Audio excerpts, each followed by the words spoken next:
Dit weer totaal grenzeloos. Ja, dat had ik nog nooit eerder meemaken.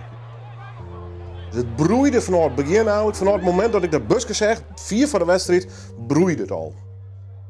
Hij weer chaos. We hebben gewonnen, er weer vrijwilligers hier natuurlijk net maar in de hand. Spelers naaiden uit. Er werd knokt om het leven. En dat werd ook al die groepjes verdeeld hoe dat veld.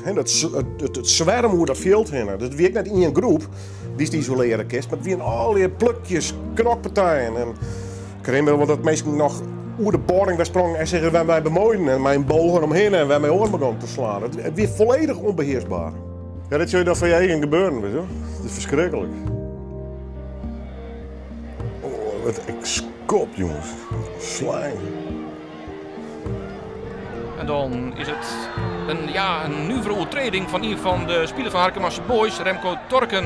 En een van die knapen uit Den Haag, die zwier onder de drugs weer, die kon zich net inhouden. Die vult over de boarding het veld in om die scheidsrechter te pakken. Zo.